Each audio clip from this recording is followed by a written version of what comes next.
What's good, YouTube? This is Boxingwave. Please subscribe to the channel, like the video, share the video, and all that. All right, so I'm gonna just get this breakdown out the way. It's on the undercard of Crawford against Madrimov this weekend. Gerald Miller is gonna be facing Andy Ruiz. Um, Two fighters I really don't trust going into a fight. Why? Gerald Miller, obviously, because of the history of failing drug tests and all that. He is coming off of a loss. I don't know exactly what shape he's going to be, but I have an idea. And, I just never really knew what his full potential was because when he failed against AJ back in 2019, at that point, he was undefeated. And, he had a lot of momentum going on. He definitely knew how to sell a fight. But he popped on 3 different drugs for that fight and then popped on another fight after, right? So then he took a little break from boxing, came back, had a couple fights back in 2022, a couple in 2023. Finally fought a real credible fighter in Daniel Dubois and was stopped in a very last round. So I really don't know what Gerald Miller's potential, but what I will say is when it comes to him, I've been making content on him for a long time, and I try to be supportive of him. Obviously he failed the drug test and that really pissed me off, but I try to be supportive of him because I always felt like if he actually was in shape, I think he would be a good fighter. But it's no way to really tell because I know he popped for those fights around, 2019. But even if he is in shape, how good is he really? How effective is he really? Will he slow down, because he's clean? That's the thing I don't know. I thought he was I thought when he started going over 300 pounds, he was way overweight. I've been saying for years now he should be around, 290, 300 tops, but like in shape 300. If he's going to be at 3, at least be in some sort of shape. He got lazy and he started relying on the drugs. And then even when he came back, he just started relying on his size when he beat Lucas Brown. It just caught up with him when he fought Daniel Dubois. So it's hard to trust him leading up to a fight because I don't know what he's really capable of. I don't know how focused he's going to really be. I don't know how good he is being clean at this level. He didn't show up for Daniel Dubois. He had a couple rounds in there where he looked like he started to take over, but Daniel Dubois won the fight. Triple D beat him. So it's really hard to call with him. And then you got Andy Ruiz, who has been super inactive. All right. He fought AJ twice in 2019. This is 5 years ago. All right. He's only fought 2 times since 2019. Came in overweight against AJ in the rematch. Looked horrible. And this is another thing. There's been so many photos of Andy Ruiz before a fight. I don't even know how he's really going to look. I can't go all photos I've seen on how he looks in interviews and how he looks on social media because, Andy may look smaller than what he actually is in photos and videos and stuff like that. So I can't tell what kind of shape he's in. All I know is that he hasn't been active. He fought Chris Arreola back in 2021, fought Luis Ortiz back in 2022, and we haven't seen him since. So it's been 2 years since he's been out of the ring.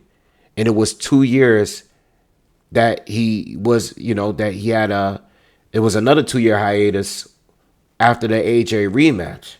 So when he lost that fight, he went through a period where he kind of lost it. All right, came back and fought Chris Arreola. And Chris Arreola dropped him and hurt him a couple times in that fight. So, look, Andy is a guy that I think he reached his full potential, but I think he lost it a little bit along the way. I think when it comes to talent between the two, I think Andy has always had a much higher ceiling.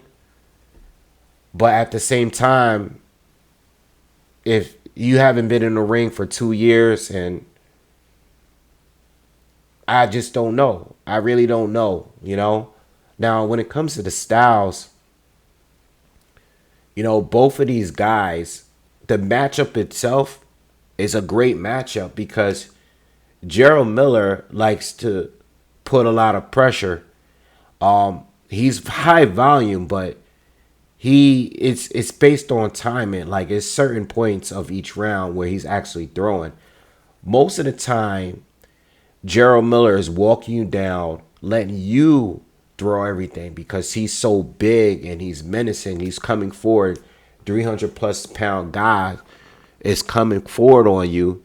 And all of these guys blow off their load by just keep the punches going to try to get him off of them. So they get tired just by trying to stay in the fight. Gerald Miller, most of each round, is not throwing many punches. He's just using his defense. He's keeping that guard high. And what Gerald Miller doesn't get credit for is, since he's such a big guy, he can't move that much, but he's pretty agile for his size. So when he's coming forward, most of the punches that he's getting hit with, they're not connecting that clean. He's turning and rolling a lot of those punches. A lot of those punches get rolled, and he's turning with the punches. He does that very, very well.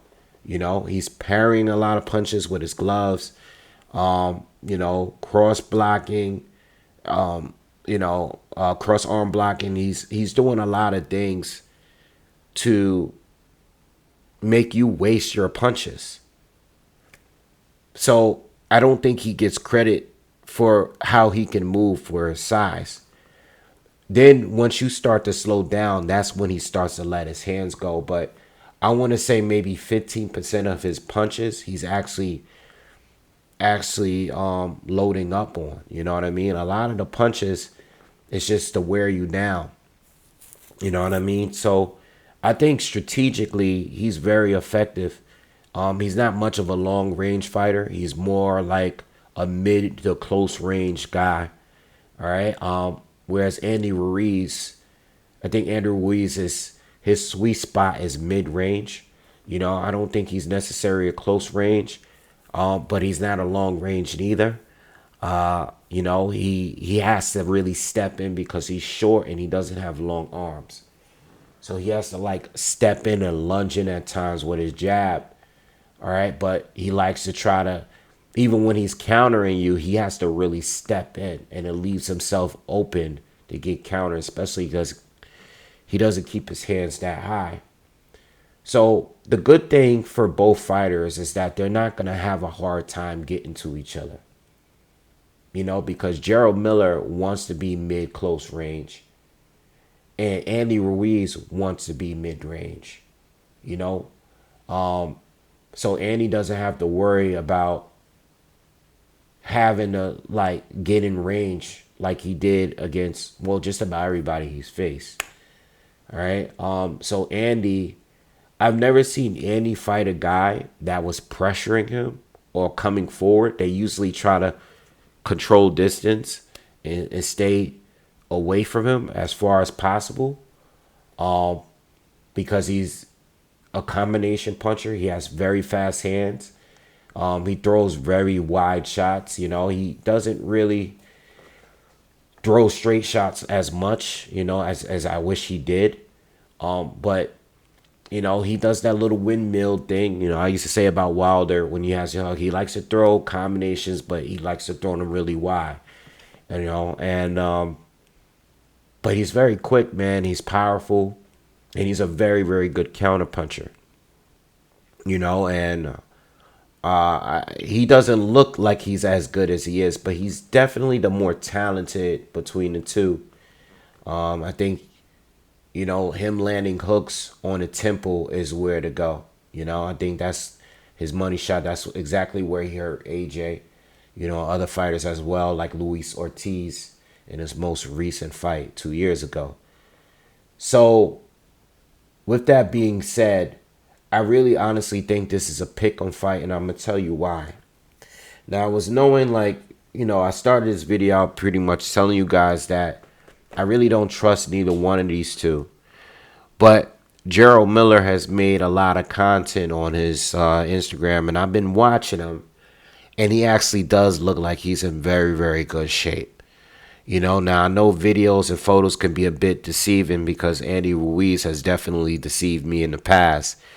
But Gerald Miller looks like he's in really good shape, like for real, for real. You know what I mean? And I think he needs to be. I think everybody should be inspired to fight right now because of the money that's up there. You know, Turkey Al Sheikh and what these guys are doing out in Saudi Arabia right now is they're giving us some great fights, and these guys are getting paid well for each fight. So I think that's all the motivation you need. And if Gerald Miller, who's had a second, third chance at this point, he looks motivated, I wouldn't sleep on him. The way I look at it is like, I think Andy Ruiz, like if there is a stoppage, I think Andy is able to get it done because Gerald is there to get hit. And Andy does, you know, can punch. But I never seen Andy in there with a guy that big and with a guy that is going to be at least attempting to outwork him close range. You know, I never seen him in there. And I think Gerald Miller, if he's able to get in close and smother a lot of Andy's offense, because, you know, Andy, I said he's a mid-range fighter. He's not really a close-range fighter. You know, once you start tying up and trying to fight out of it, I think that's where Gerald Miller does the most work, the better work. You know, he's able to tie up and connect and create just enough room to hit you with some shots on the inside and outwork you there. Where Andy kind of a guy that will just kind of hold on to you. You know, he wouldn't even try to lock you up. He kind of just holds on. You know, he's not really aggressive on the inside. I think he needs to be mid-range to do his best work. So even though I think overall Andy's the better counter puncher and I think he has a better fence and he does great combinations, Gerald Miller can smother his offense, you know, with his size and being close range. And I think that Andy, you know, I don't think Gerald Miller is a great counter puncher or anything like that. And I don't think he has the hand speed to really beat Andy to the punch. But at periods, when they do trade, I do think Gerald could get the better of him sometimes because Andy kind of leaves himself open for a counter. We saw that in the Chris Arreola fight. We saw that in the AJ fight when he got dropped. There are openings in there to connect with Andy. So it's really a pick 'em fight. I know Gerald Miller lost and got stopped by Danny Dubois, but you got to remember Triple D, it's a different fighter. Triple D was moving, using his jab, using his length. You know, Triple D didn't really start opening it up mid-range, close range until after Gerald Miller was tired in the second half of the fight. Andy is one way. He's not going to be moving. Yeah, he'll take quick step backs. You know, I mean, he does have some agility there, but overall, he's not like what Daniel Dubois is. They got two completely different styles. You know, and he's not going to be using length to win the fight. So with that being said, if Andy can't really hurt Gerald Miller, this is a very competitive fight, especially if Gerald Miller is at his very best. And if Andy is not at his very best, this can be a disaster for him because he's already rusty. He hasn't been in there much in the last 5 years. You just don't know. I actually think this is pretty close to being a 50-50 fight. I'm gonna tell you now. I think Andy's something like maybe like a 3-1 favorite or something like that. I don't know, 4-1 favorite. I'm gonna put a little bit down on Gerald Miller. Straight up. Not by knockout, not by decision. Even or maybe by decision. Cause I don't see him stopping Andy, but I'll probably end up doing it straight up. Just because I don't think there's any point on betting on Andy. I'm not exactly sure. Now, as far as a breakdown, I think Andy Ruiz will win. As far as giving you an actual prediction, I think Andy Ruiz should be able to win the fight, but I'm not completely sure. As far as my money, as far as the betting odds, I think Gerald Miller, it's not a bad idea to pick him to win here. And I'm thinking by decision. Gerald Miller by decision when it comes to the money. But as far as logic, Andy Ruiz is the better talent between the two. And if Gerald Miller is not at his best, even though I've seen what he looks like on Instagram, if he's anything like the way we saw him in his last few fights, Andy Ruiz should win, even though he's rusty. He should still win. Even a fat, overweight Andy Ruiz that showed up with AJ in the rematch. If Gerald Miller is now on his best day, Andy should still be able to win. All right, just from the cleaner punches, harder punches, more effective shots. All right, so that's the way I'm calling it. I do think Andy should win. But I think Gerald Miller is definitely worth putting some money down on. And that's what I'm doing. All right, I'm actually coming off a good. I was 4 for 4 this past weekend with Clarissa Shields and all of those fights that was on the undercard, and also Derek Chisora. I was 4 for 4 this past weekend, so hopefully with this weekend we can keep these bets going. All right, so let me know what you guys think. Please subscribe, and I'll see you guys on the next one. Peace.